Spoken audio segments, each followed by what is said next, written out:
dan untuk Ibu Sri Wahyuni, dalam beberapa kitab disebutkan bahwasanya wanita yang ditinggal suami, imra'atan idza mata zaujuha walam tatazawwaj, wanita yang ditinggal suami dan tidak kawin lagi, mudah-mudahan masuk surga. Tinggal tanya aja Bu Sri Wahyuni, nanti habis masa iddah mau kawin lagi apa enggak kira-kira? Paling dipelototin sama anak-anaknya. Tapi ini hanya berlaku untuk janda ya Pak, tidak berlaku untuk duda. Karena ada yang nanya, kalau duda berlaku nggak hadisnya? Nggak berlaku. Lagi pula memang rata-rata wanita lebih sanggup menjanda daripada laki-laki yang menduda. Dikarenakan laki-laki nggak kuat Pak, walaupun nangis ketika ditinggal istri, tapi sambil nutup muka ngintip. Ada janda muda nggak? Ada gadis tua atau tidak? Laki-laki memang nggak sanggup. Makanya ayam kalau mati jagonya, anak ayam antang. Tapi kalau ayam mati induknya, anaknya pasti kocar kacir. Karena jagonya sibuk nyari lagi.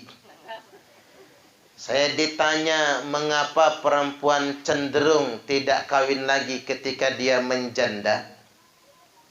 Ya mungkin kemungkinan pertama karena terlalu cinta dengan suaminya. Atau boleh jadi kemungkinan yang kedua. Saya pernah nanya sama jandanya soalnya.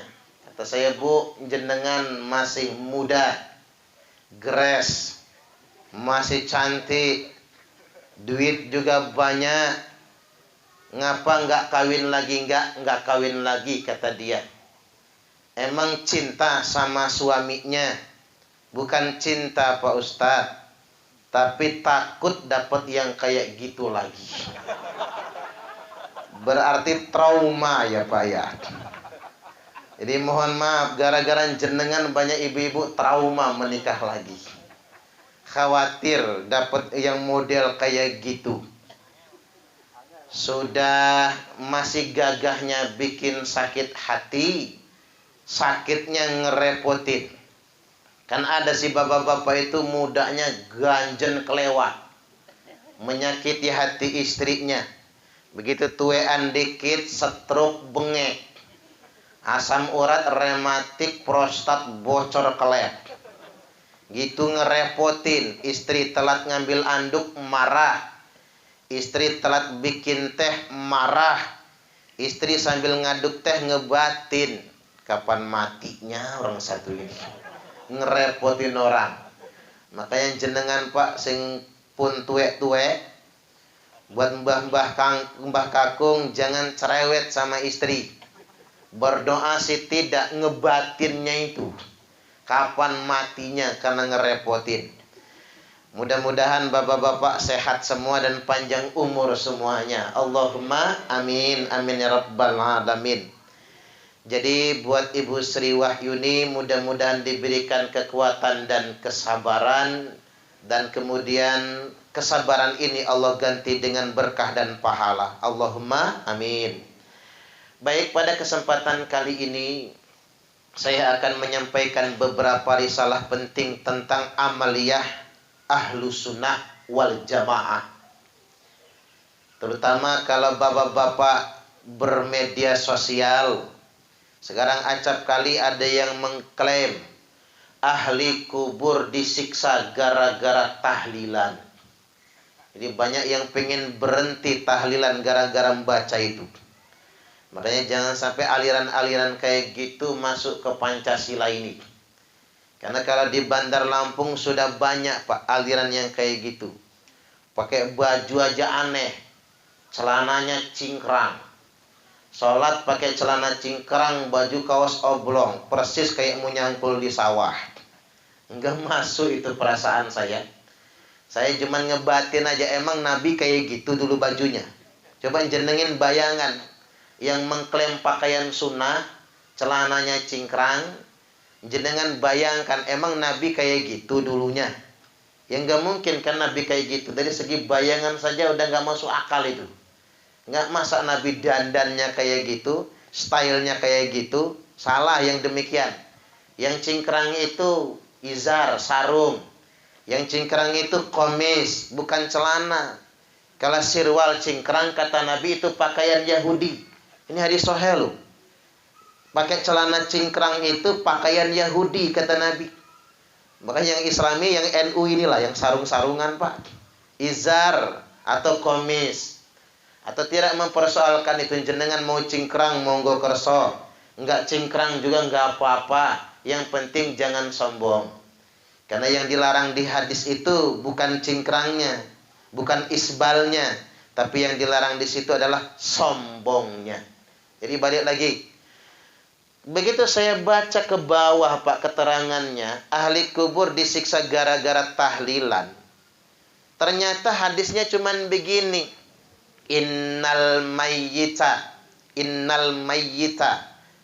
atau al mayyitu, sesungguhnya mayit, yu'adzabu bimaniha alaih, disiksa gara-gara ratapan keluarganya. Enggak ada kata tahlilan. Yang ada ahli kubur disiksa gara-gara ratapan keluarganya, bukan tahlilan. Tapi dikasih judulnya ahli kubur disiksa gara-gara tahlilan. Yang disiksa di situ gara-gara ratapan. Nah, orang-orang itu menyamakan tahlilan sama dengan ratapan, kata mereka. Ini namanya ilmu cocokologi. Dicocok-cocokkan. Nggak bisa begitu dalam fikih. Kalau kita baca sarah hadisnya, apa yang disebut dengan ratapan? Ratapan itu kata Imam Nawawi, satu, menampar-nampar wajah. Yang kedua, memotong-motong rambut secara acak. Yang ketiga, merobek-robek pakaian. Malam ini ada nggak yang ngampelngin mukanya sendiri? Nggak ada. Yang judutin pala ke dinding? Nggak ada. Yang motong-motong rambut? Nggak ada. Yang ngerobek pakaian? Nggak ada. Berarti kita tidak dimaksudkan oleh hadis tersebut.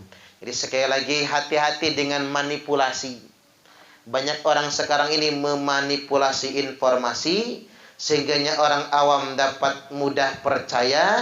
Akhirnya kita saling menyalahkan satu sama lainnya. Maka enak tinggal di kampung ini, Pak, nggak usah megang Android. HP aja nggak megang ya, Pak, ya. Nggak mudah terpengaruh. Biasanya yang keminter ngotak itu orang kota. Karena baru bermedia sosial gampang percayanya. Hati-hati dengan informasi yang tidak bisa dipertanggungjawabkan. Baik, pada kesempatan kali ini nggak ada adzan kan di musola terdekat ya, Pak. Jadi tidak perlu break dulu saya, maksud saya. Baik, pada kesempatan kali ini saya hendak sampaikan beberapa nas. Apa sih manfaatnya kita ngumpul-ngumpul malam ke-7 ini? Jadi begini, diriwayatkan dari Utsman bin Affan radhiyallahu an. Beliau ini menantu Nabi dari dua putri Nabi sekaligus. Cuman gak sekaligus dikumpulkan. Wafat dulu ayunya, baru nyusul adeknya. Sekaligus juga beliau ini khalifah yang ketiga. Utsman berkata, kanan Nabiyyu sallallahu alaihi wasallam, bahwasanya Nabi idza faragha min dafnil mayyit, kalau selesai dari menguburkan mayit, memakamkan, waqafa alaih, beliau tinggal, nggak lantas pulang. Makanya ada kesunahan jenengan kalau selesai pemakaman jangan langsung bubar pulang.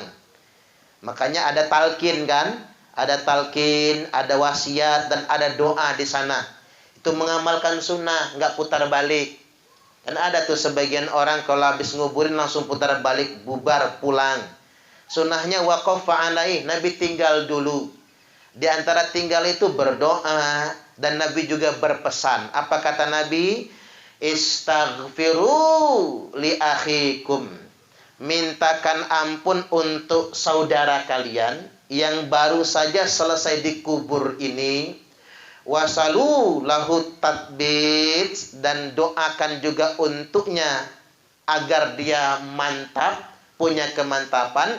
Fa innahul ana yus'al, karena sesungguhnya dia sekarang ini sedang ditanya, sedang diinterogasi oleh malaikat munkar dan nakir.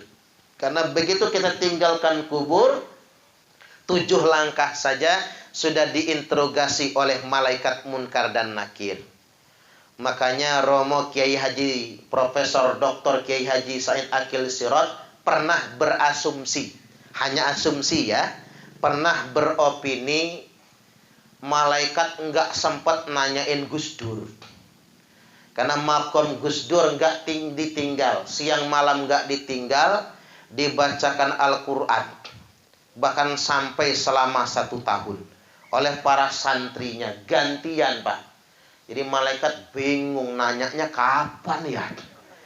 Kan katanya nunggu bubaran. Kan baru ditanya kalau yang ngelayat ke makom bubaran. Bubarannya 7 langkah meninggalkan kuburan. Baru malaikatnya tanya. Tapi yang disampaikan beliau itu asumsi, hanya opini saja. Ya malaikat mah nggak takut sama kita. Jadi intinya begini, perintah Nabi, kalau ada yang baru dikuburkan, doakan, mintakan ampun, doakan kemantapan. Mengapa? Karena si ahli kubur sedang ditanya malaikat, diinterogasi, dan doa kita sangat membantu ahli kubur yang bersangkutan. Hadis ini hadis sahih, tercantum dalam kitab Sunan Abi Dawud, nomor hadis 3221. Cara Wahabi kan pakai nomor, kita pakai juga nomor. Dan disahihkan dalam kitab Sahih Al-Jami' nomor 945. Ini karangan Syekh Al-Albani yang suka membid'ah-bid'ahkan kita itu. Juga hadisnya hadis sahih, kata beliau. Perintah mendoakan si ahli kubur karena si ahli kubur sedang ditanya malaikat. Nah, Imam Tawus rahimahullah, siapa beliau ini? Ulama tabi'in. Sahabat bukan Pak beliau ini. Tapi belajarnya sama sahabat. Maka beliau tabi'in, bukan tabi'in biasa. Ini beliau ulama tabi'in. Semua hadis yang diriwayatkan dari beliau sahih semua.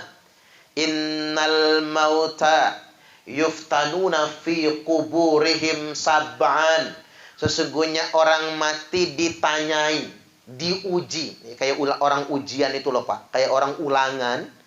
Ditanyai di dalam kuburannya paling sedikit 7 hari 7 malam. Fakanu yustahibbuna ayut ama anhum tilka ayyam. Maka disunahkan agar keluarga yang ditinggalkan sedekah makanan selama 7 hari 7 malam itu. Subhanallah. Sedekah bahasa kitanya apa? Besek. Ya semampunya lah. Jadi kalau kita mampu, disunahkan sedekah makanan selama 7 hari 7 malam itu. Apa manfaatnya sedekah makanan itu? Agar membantu si ahli kubur dalam menjawab pertanyaan malaikat munkar dan nakir. Kalau kata Imam Hambali alias Imam Ahmad bin Hambal, orang mati di kubur itu mukmin 7 hari 7 malam ditanya. Orang munafik 40 hari 40 malam. Orang kafir sampai datangnya kiamat nanti, nggak berhenti. Di mukmin saja 7 hari 7 malam Pak. Ditanyanya. Baik, mengapa kaitannya sama sedekah makanan? Saya ambilkan dulu hadis sahihnya. Diriwayatkan dari Aisyah Ummul Mukminina radhiyallahu anha. Anna rajulan atan nabiyya sallallahu alaihi wasallam. Sesungguhnya ada seorang laki-laki mendatangi Nabi.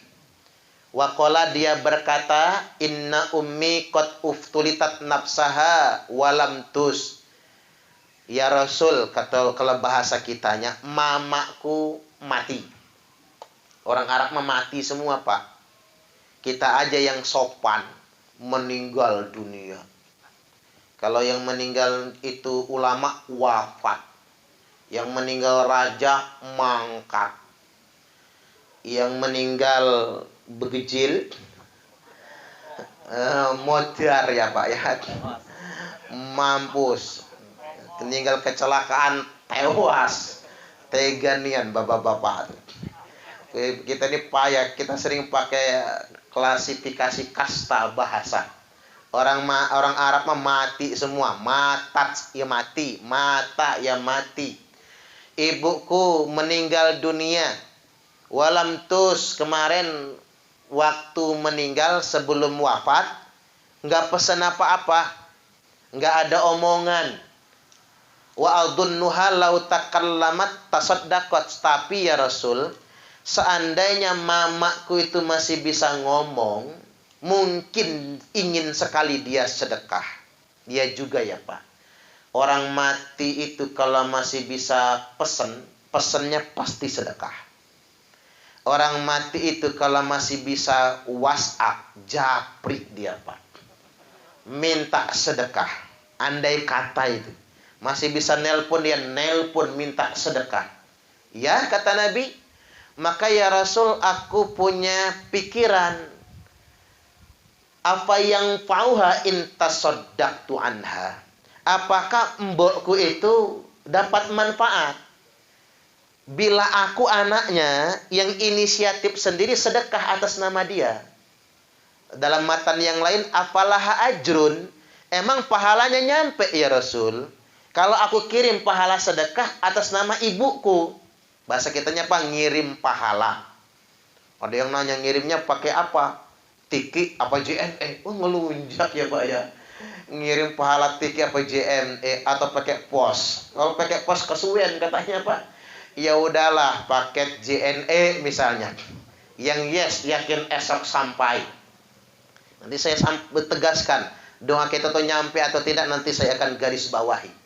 Jadi kalau aku kirimkan ya Rasul sama mbokku itu, emang pahalanya nyampe? Jawab Nabi, "Na'am, tasaddaq anha." Iya, sedekahlah atas nama ibumu. Sahih Al-Bukhari. Nomor hadis 1388 dan Sahih Muslim nomor 1004, sahih muttafaqun alaih. Nah, laki-laki ini siapa, Pak? Laki-laki ini namanya Sa'ad bin Ubadah. Lalu dia nanya lagi sama Nabi, ayus shadaqati afdal? Apa sedekah yang utama? Saqyul ma, bagikan air minum. Makanya enggak ketan air minum, hidangkan untuk sedekahan. Minimal itulah. Dan sudah diamalkan kan, sudah ada grid di sini, Pak. Silakan, ini betul grid ya. Grid ini kalau nggak salah ya, Pak. Oh, bukan grid ya, yang ceria, yang member gerakan serbu juga itu yang produksinya ya. Jadi silakan diminum, ini sedekahan. Sedekah terkait dengan kematian ya ini air minum. Ya kalau nggak kebeli grid, sekerdus kan 20 ribuan lah, dimahal-mahalkan ya. Ya nggak apa-apa, nggak usah pakai air mineral, pakai air sumur saja. Tapi ya nek iso direbus. Campur yang hitam-hitam itu loh, Pak. Ya, jangan hitam doang, kasihlah manis-manis seperempat sendok gitu kan. Terus ada yang nanya, Ustadz, waduh, gula nggak punya, kopi nggak ada, gas lagi habis, kayu bakar basah semua. Jadi nggak bisa ngerebus air. Tidak bisa juga bikin kopi sebagainya. Ya sudah, air sumur. Tuang di teko, bagiin di gelas, nggak usah direbus, nggak apa-apa. Tapi jangan ngomong-ngomong. Banyak yang nggak mau minum, takut anyang-anyangan nantinya. Jajal di Arab mah nggak ada orang ngerebus air, Pak. Jenengan umroh haji, ya minumnya, ya minum air keran itulah. Kalau nggak pakai air mineral. Saya pernah keceli. Ngomong sama petugas hotel tuh, galonnya habis airnya, tolong isi ulang. Saya pikir dibawa keluar diganti galon yang berisi ya Pak ya. Ternyata galon kosong diambilnya langsung dituang di kerannya itu. Keran hotel. Dimasukkannya lagi ke dispenser, melongo saya. Oh ternyata di sana air keran di hotel di mana-mana termasuk yang di jalan itu Pak, air yang memang sudah layak untuk diminum. Pantesan mereka nggak perlu direbus lagi, nggak perlu disterilkan lagi, diisi ulang. Tapi ndak apa-apa. Kalaupun air sumur langsung diminum, ndak jadi penyakit. Yang bikin anyang-anyangan itu air setengah mateng. Mateng belum, mentah tidak, yakin langsung anyang-anyangan. Bahkan langsung kena demam flu dan lain sebagainya. Baik hadirin wal hadirat rahimakumullah. Apa kata Sa'ad bin Ubadah? Ya sanggup geh kalau cuman air minum. Maka muncul pertanyaan sahabat yang lain, ada nggak sedekah yang lebih daripada itu? Wa tut'imut ta'am, engkau membagikan makanan, atau it'amut ta'am, bagikan makanan. Makanya kita muncul istilah besekan. Makanya di Bandar Lampung ada lingkungan Pak mengharamkan besek. Ngaji jadi masjid itu ustadznya ngomong takir haram, besek nggak boleh dimakan. Nah begitu saya ceramah takziah Pak, bubaran pulang, separuh besek tinggal di kursi masing-masing. Saya langsung ucap alhamdulillah, sisanya banyak. Nanti saya yang ngangkutin pulang. Kok bisa mereka berpaham sedemikian rupa? Padahal sedekahan itu kalau didasarkan kepada kemampuan justru akan sangat menolong yang wafat meninggal dunia. Saya ingin tambahkan dulu ini sebelum saya berikan satu penegasan lagi ya.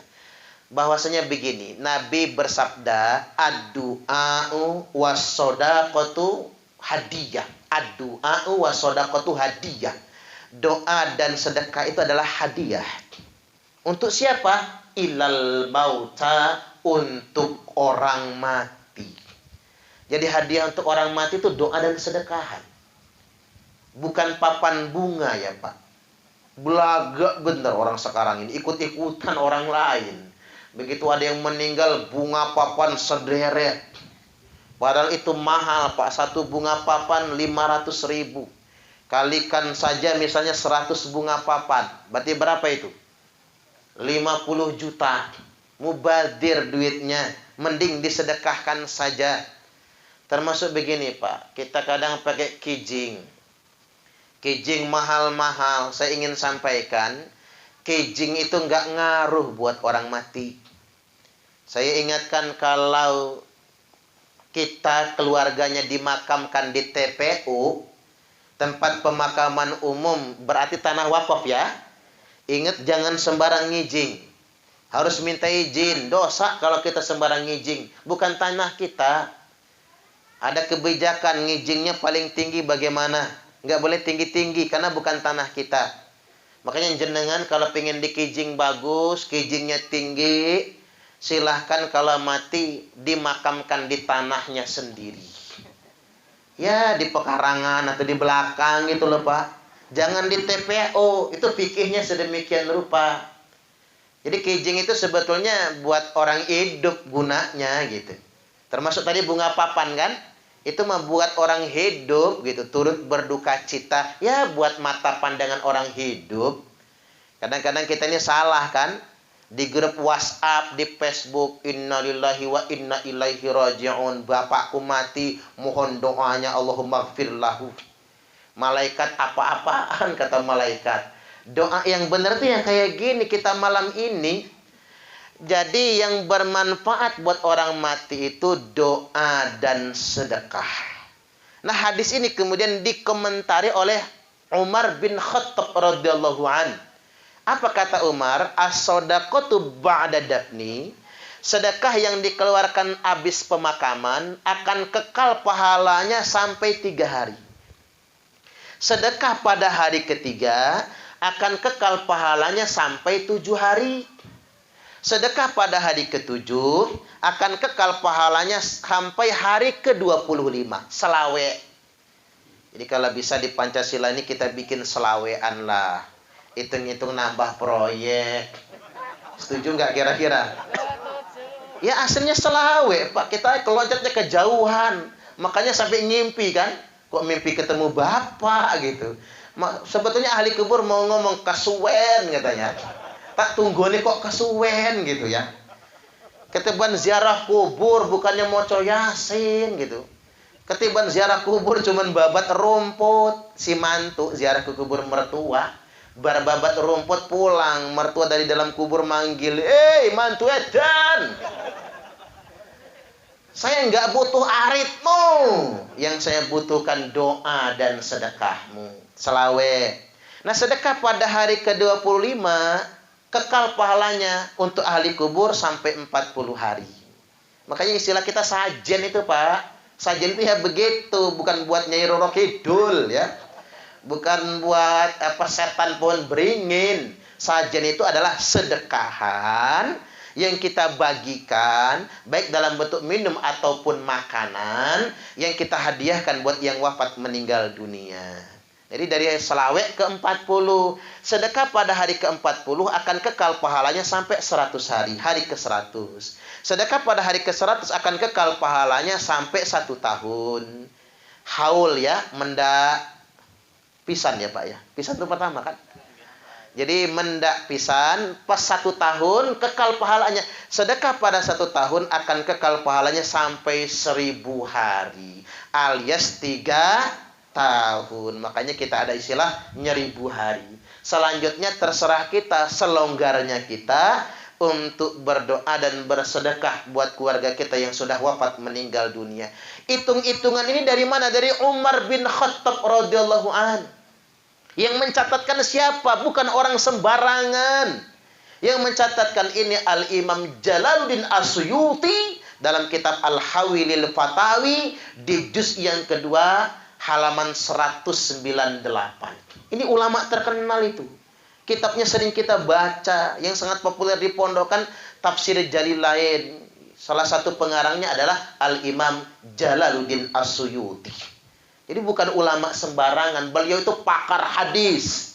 Beliau juga ahli tafsir. Beliau juga ahli fikih. Beliau juga ahli bahasa Arab. Karena ulama zaman dahulu bisa menguasai berbagai macam disiplin ilmu. Jadi balik lagi, sebetulnya begini, yang nggak boleh itu yang maksa. Gara-gara tahlilan lan besekan, rumah kejual, kebun kegade. Nah itu yang nggak boleh. Anak yatim kelaparan.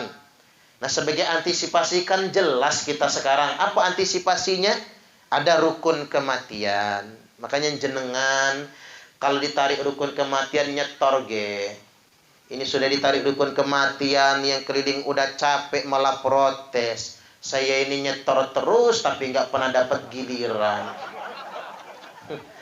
Minta karo Gusti Allah Pak, nanti Israel yang eksekusi.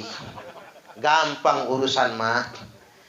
Jadi yang nggak seberapa nilainya, tapi itu kan membantu ta'awun. Dan ada lagi yang kedua apa? Sumbangan. Cara di kampung saya itu masih pakai baskom loh Pak. Yang diisi beras, mie kuning, nenteng ayam kampung. Ayam potong di kampung saya nggak laku. Makanya orang enggak-enggaknya ayam merah itu loh Pak. Ayam ras yang sudah nggak nelor, seenggak-enggaknya itu. Makanya waktu bapak saya meninggal sekandang penuh ayamnya. Itu bahkan kalau buat diternak, waduh, masih banyak itu Pak. Beras itu berkarung-karung, sampai 100 hari juga nggak habis. Itu gunanya, makanya Hadratus Syekh Romo Kiai Haji Hashim As'ari mempresentasikan makalah Annal Jawiyina, sesungguhnya orang-orang Jawa, maksudnya orang Indonesia maksudnya Pak. Itu kalau ada yang mati, mereka bawa bakul isi beras, isi bahan-bahan makanan, dibawa ke rumah ahli musibah, kemudian dimasak, dihidangkan kepada yang datang. Ini mengamalkan hadis Nabi, isna'u li ahli Ja'far ta'aman, sediakanlah, hidangkanlah makanan untuk keluarga Ja'far, dan disepakati oleh para ulama. Ini gotong royongnya kita. Tapi cara orang sekarang repot, mau pakai bakul, akhirnya pakai amplop. Tapi ngapurung ya Pak, kalau ngamplop ya jangan 5.000 ge. Ini ngamplop 5.000, 2.000 isinya Pak. Begitu takziah ngarep bawa besek. Kata malaikat ngisin-ngisin nih. Payah kita mah. Jadi sumbangan. Yang ketiga kalau di Bandar Lampung tuh enak loh Pak. Ada sumbangan wali kota 1 juta 1 musibah. Lampung Selatan belum ya? Belum ada. Mudah-mudahan lah ada nanti kalau saya jadi bupatinya. Amin. Amin rabbal alamin. Guyon ya Pak. Jadi silahkan itu semua dilakukan gotong royong. Kalau mampu ingin bersedekah silakan. Yang nggak boleh itu maksa. Yang bahasa orang tua apa? Besar pasak daripada tiang. Kalau kata orang Jaseng apa? Biar tekor asal kesohor. Kalau kata orang Palembang, kue putu buatan Cik Gaya. Awak buntu banyak gaya.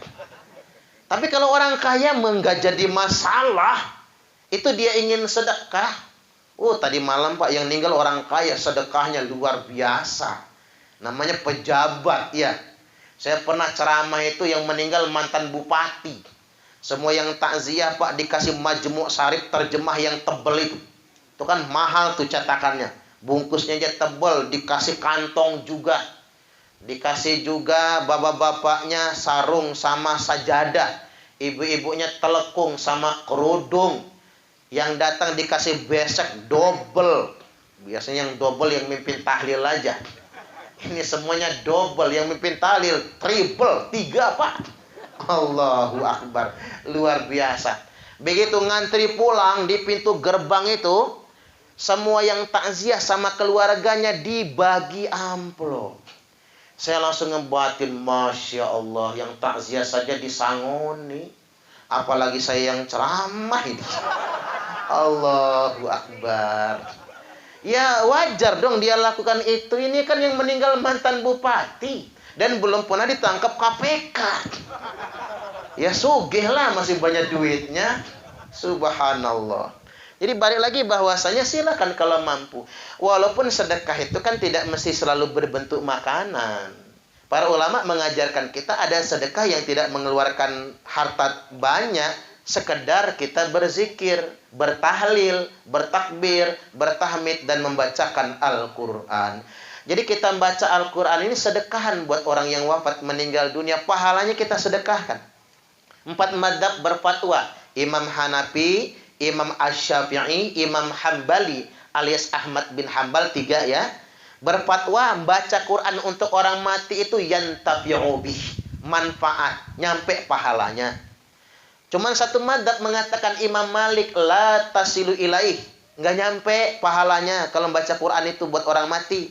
Lakinnahu hasan, tapi bagus. Mutawassilan ilallahi bitil katilawah, gunanya tawasulan kepada Allah dengan bacaan Al-Quran itu. Setelah baca Quran, berdoa untuk mendoakan orang mati. Doanya cepat nyampe kalau kita baca Quran dulu, baca Yasin dulu, kata Imam Malik.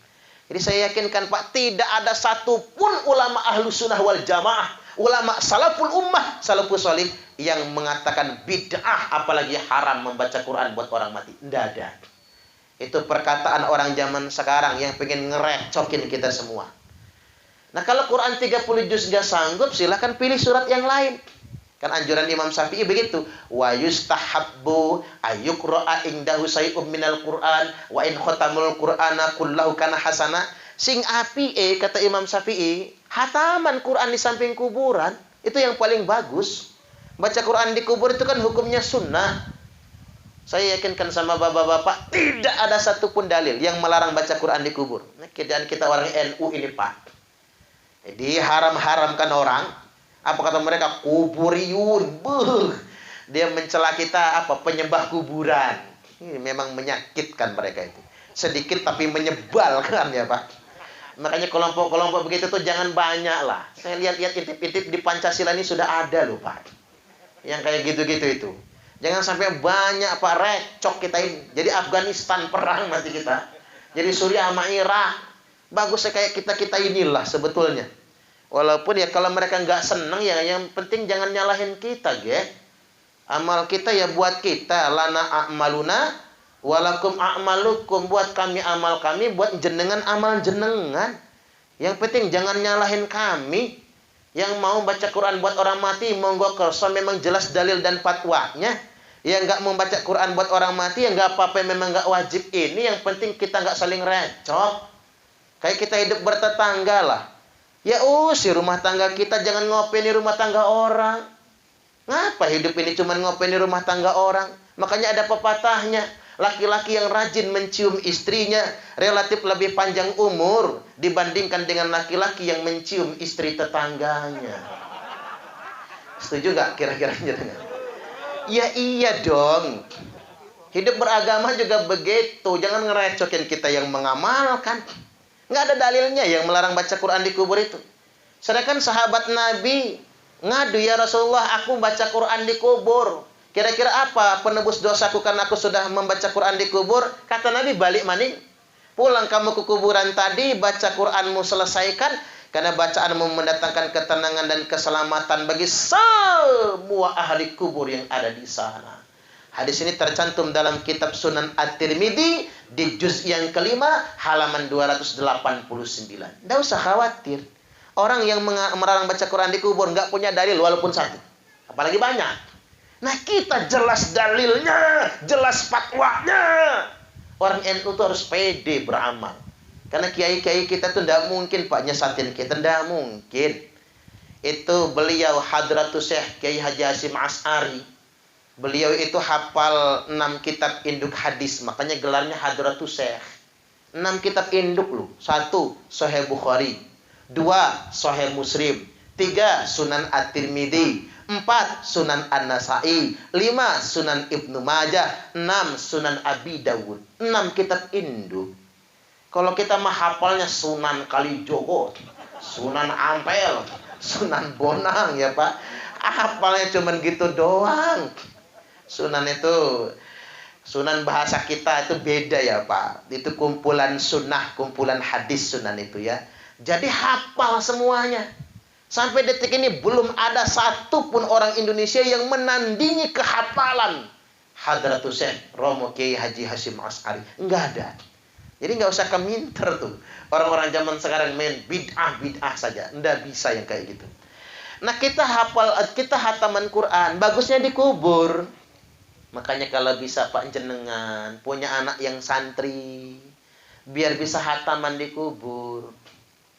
Punya anak yang santri, apalagi jenengan punya anak jadi kiai loh Pak. Karena mulinya orang tua tergantung anaknya. Betul apa? Betul. Coba bapaknya kiai, anaknya preman, nggak jadi. Berhenti, stop ngedoain orang tua. Cuman bapaknya preman, anaknya kiai.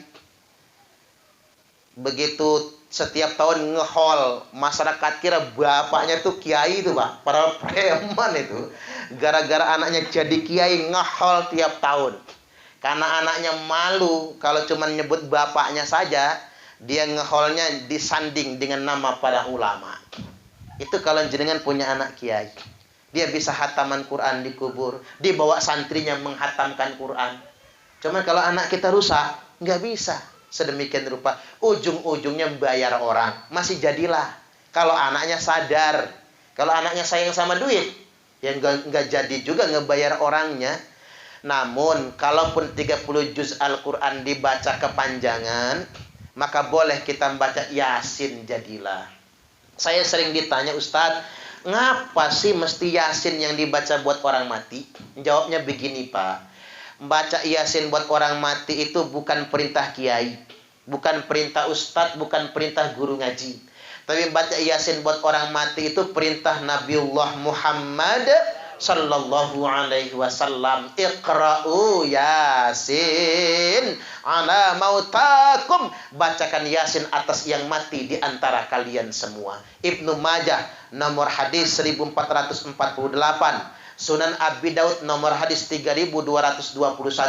Musnad Imam Ahmad nomor hadis 19427 dan disahihkan oleh Al-Hafidz Ibnu Hibban dalam kitab Sahih Ibnu Hibban. Jelas yang mengamalkannya, jelas dalilnya Pak, jelas fatwanya.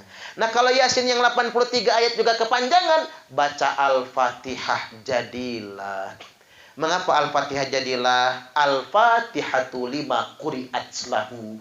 Al-Fatihah itu tergantung niat yang baca. Al-Fatihah dibacakan buat orang mati, bagus. Al-Fatihah dibacakan buat yang sedang sakit, bagus. Al-Fatihah dibacakan buat yang sedang safar, haji, umrah, bagus. Anak jenengan mondok ya Pak, biar betah baca Fatihah. Anak jenengan kuliah nang Jakarta, nang Jogja, gimana biar nggak pacaran, nggak nakal, nggak narkoba, baca Al-Fatihah. Rajin-rajin.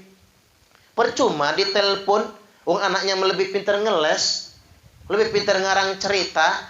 Lagi di mana le? Nang kamar kosan, padahal lagi kelonan sama cewek ya Pak. Naudzubillah.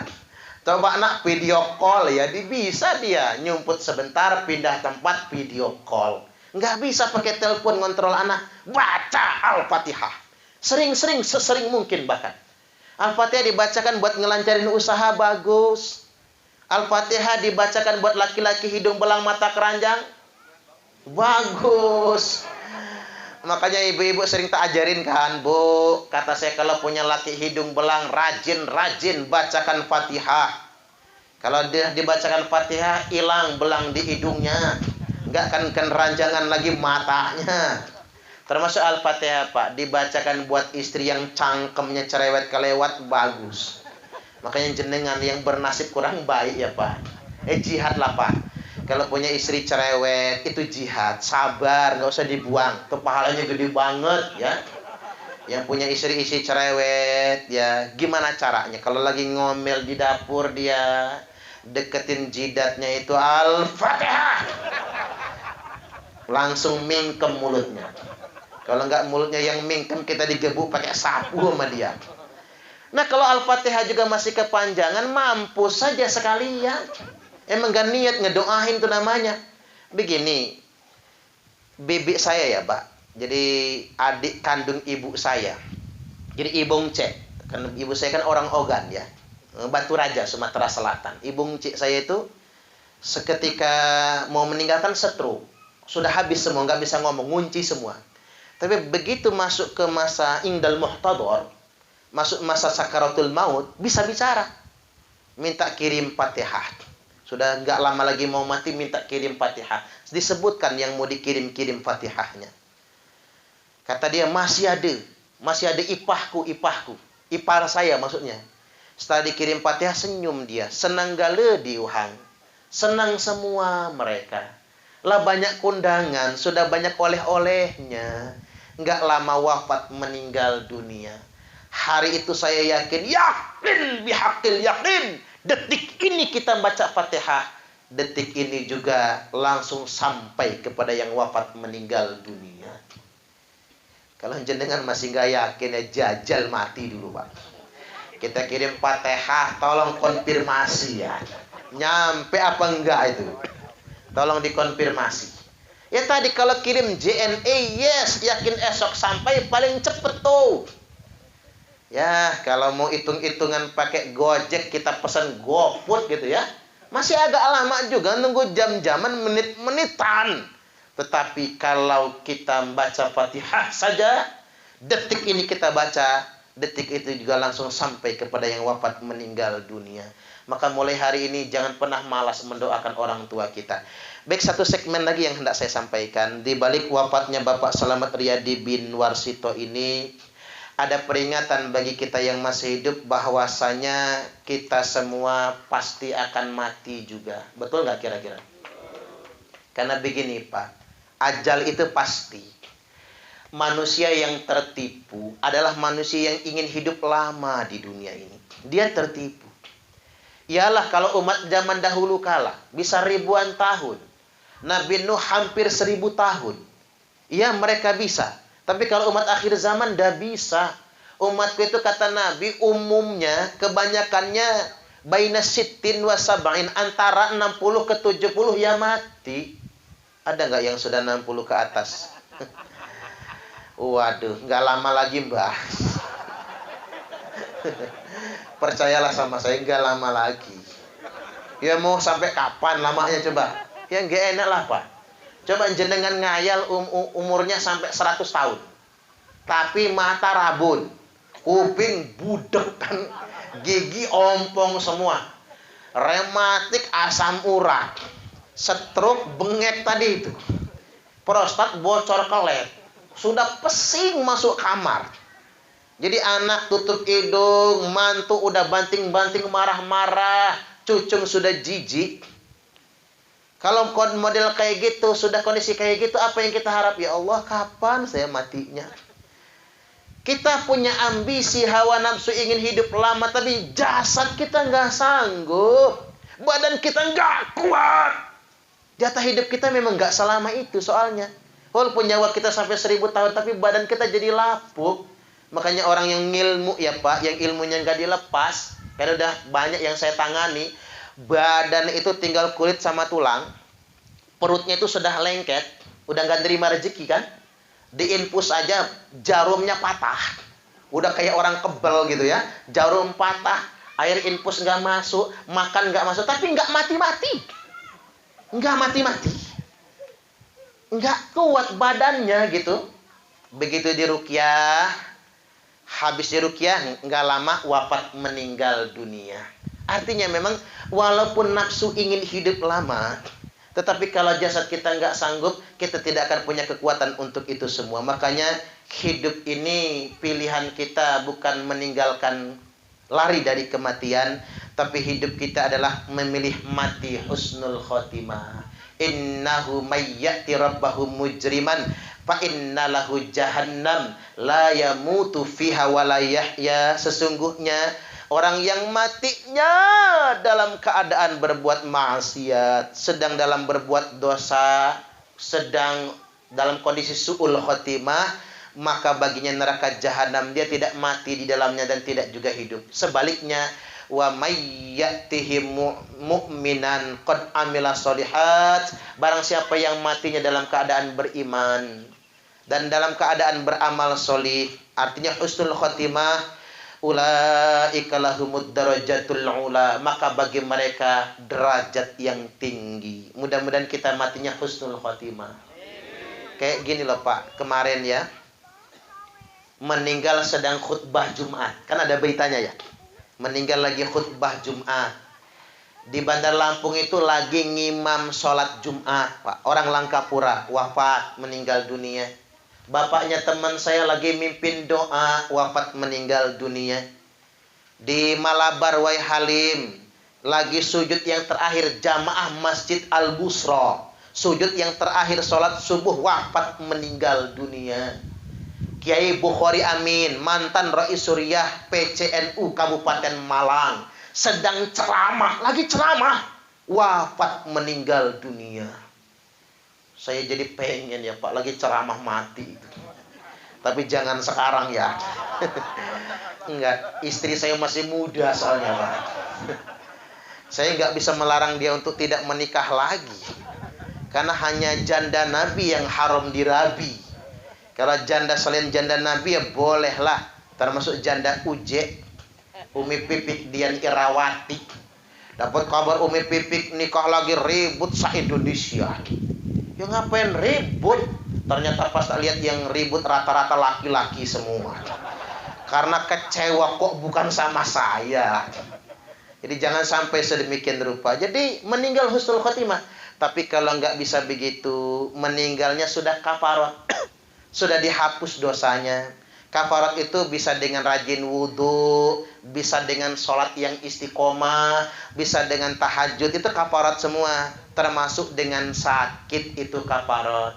Makanya jenengan Pak, kalau lagi sakit, walaupun sakitnya ringan siapa tahu itu sakit yang terakhir. Maka ikhlas nerima sakit itu. Kalau jenengan mati, matinya dalam keadaan sudah kafarat, hapus dosa-dosanya. Allahumma amin. Makanya ada zikirnya kan, kalau orang sedang sakit bacalah la ilaha illallah wallahu akbar, la ilaha illallah wahdahu la syarikalah, la ilaha illallah lahul mulku wa lahul hamdu, la ilaha illallah wala haula wala quwata illa billah. Barang siapa yang membacanya, man qolaha, kata Nabi, yang membaca kalimat ini fi maradhihi, saat dia sedang sakit, tsumma mata, lalu dia mati, maka lam tat'amhun nar, maka dia selamanya tidak akan pernah dibakar oleh api neraka, tidak akan dimakan oleh api neraka. Maka amalkan. Kalau kita lagi sakit, termasuk yang sakitnya parah. Jangan-jangan itu kafarat penebus dosa. Makanya saya husnuzon, Pak. Jangan-jangan Jupe, tahu Jupe? Tahu Jupe ya, Pak? Julia Perez. Jangan-jangan Jupe itu masuk surga lah, Pak. Jenengan nanti kalau masuk surga ketemu Jupe jangan kaget. Nanti pas masuk surga Mas Dani ketemu Jupe, karena Mas Dani kan ganteng ya. Jangan-jangan pernah kenalan nama Jupe. Pas masuk surga, nah Jupe ya? Iya Mas Dani. Enggak, lo kok iso sampean masuk surga? Ya bisalah, surga bukan punya kita, punya Gusti Allah. Enggak, coba ceritakan gimana kisahnya. Kata Jupe, saya ini kan kena kanker, berobat sampai luar negeri, duit habis, kanker nggak sembuh. Pala botak, pulang kampung karena kehabisan duit. Pas di kampung ditanya malaikat, Jupe, apa kata? Kalau lu mati sekarang, malaikatnya juga gaul lo, Pak, pakai lu gua dianya. Kalau lu mati sekarang nih pas banget, dosamu sedang habis. Jadi dikafarat oleh penyakitmu. Karena jangankan sakit kanker kayak Jupe ya, Pak ya. Kita ini pening pala saja. Nih yang ingat yang lagi pening pala. Pening pala saja menghapuskan dosa 40 hari 40 malam. Subhanallah. Makanya kalau bisa kita ini tiap 40 hari sakit pala lah. Gak apa-apa. Setiap bulan lah, akhir bulan yang belum gajian ya. Yang ada cicilan kan pening pala. Syukuri, itu menghapuskan dosa. Antem aja mah bodrek, gak apa-apa. Itu menghapuskan dosa 40 hari 40 malam. Apalagi kayak Jupe, kanker yang parah yang macam begitu. Mumpung masih habis dosanya kata malaikat, kalau kamu mati sekarang mati tanpa dosa. Tapi kalau kamu panjang umur, kamu ketemu lagi sama Gaspar Castanyo, kamu maksiat lagi, mati masuk neraka. Apa kata Jupe? Is oke woy aku rapopo. Mati aja aku sekarang. Akhirnya dicabut nyawa Jupe. Makanya Jupe begitu dihisap, pas dihisap kok nggak ada dosanya. Kafarat sudah dihapuskan dengan penyakitnya. Langsung masuk surga. Itulah sejarah ketemu Mas Dani. Lalu Jupe takut kali Mas Dani, Mas, kok sampean baru nongol sekarang? Aku mampir di neraka umpama ya, Pak. Itu saya cuma ngarang cerita. Makanya mim musibatin tusibul muslim, tidak ada satupun musibah yang menimpa seorang muslim illa kafarallahu biha anhu, kecuali pasti Allah ingin menghapuskan dosa-dosanya dengan musibah itu, hatta saukati yushakuha, walaupun cuman duri yang nusuk telapak kaki, walaupun cuman ketulangan tulang ikan asin, itu menghapuskan dosa, apalagi penyakit yang parah. Nah, kalaupun bukan kafarat, maka yang terakhir, apa itu? Taubat sebelum mati. Maka doanya wa taubatan qoblal maut, bertobat sebelum kematian. Makanya Nabi berdoa kepada Allah, ya Allah terimalah taubat umatku. Kata Allah, ku terima taubat umatmu kalau mereka bertobat setahun sebelum ajal. Nabi langsung reaksi, Pak, nangis. Kok nangis Muhammad? Kata Allah, kalau itu keputusanmu ya Allah, umatku pasti masuk neraka. Karena nggak sempat mereka bertaubat. Ya sudah, kata Allah, setengah tahun diparoh. Ya jangan ya Allah, karena ada di antara umatku itu sebulan mau mati baru taubat. Itu pun gara-gara pandemi, karena cemas taubat, usaha bangkrut. Kan ada ya Pak, orang lagi bangkrut baru taubat. Tapi kalau lagi berkuasa, lagi banyak duit, songong, naudzubillah. Itu manusia itu memang begitu. Wa dhahaba ila ahlihi yatamatta, petantang petenteng dia karena masih merasa gagah. Itu manusia. Tapi begitu dia lemah, dia bertobat. Ya udah, kata Allah, sebulan sebelum ajal ku terima tobat umatmu. Ya kalau bisa jangan, kata Nabi, nawar ya Allah. Karena ada di antara umatku itu seminggu lagi mau mati baru tobat. Itu pun waktu reaktif positif COVID ya Allah. Masuk ruang isolasi, dia itu tobat, mati seminggu kemudian. Baik, kata Allah, ku terima taubat umatmu kalau mereka bertobat seminggu sebelum ajalnya. Tapi kalau bisa janganlah, kata Nabi. Karena ada di antara umatku yang bertobatnya itu sehari sebelum ajal. Itu orang Pancasila, ya Allah. Kata Nabi ya Pak. Sehari sebelum ajalnya, gara-gara malam ini mendengarkan ceramah, besok tobat. Malam ini tobat, besok mati tahunya Pak. Karena gara-gara malam ini tobat ya, besok mati.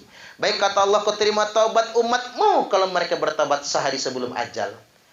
Kata Nabi, ya Allah, boleh nggak minta sekali lagi? Boleh kata Allah. Tapi ini permintaan yang terakhir kata Nabi. Abis ini aku nggak nawar lagi. Baik Muhammad, ini permintaanmu yang terakhir dan kamu nggak boleh nawar lagi. Ku terima taubat umatmu selama nyawanya belum mendesak-desak di tenggorokan. Oi, nangis Nabi Pak, saking bangganya, saking terharunya. Nabi langsung pamer di hadapan sahabat. Apa kata Nabi? Innallaha yaqbalu taubatal abdi ma lam yugharghir. Sesungguhnya Allah akan tetap menerima taubat hambanya selama nyawanya belum mendesak-desak di tenggorokan. Alangkah baik ya Pak, Gusti Allah yang selama ini kita sembah, tak ada kata terlambat untuk bertobat selama nyawa belum sampai di tenggorokan. Mudah-mudahan kita semua sempat bertobat dan Allah masukkan kita ke surganya. Allahumma amin, amin ya rabbal alamin. Demikian dari saya, kurang lebihnya mohon maaf dan kepada Allah Ta'ala mohon ampun. Wallahul muwaffiq ila aqwamit thoriq. Assalamualaikum warahmatullahi wabarakatuh.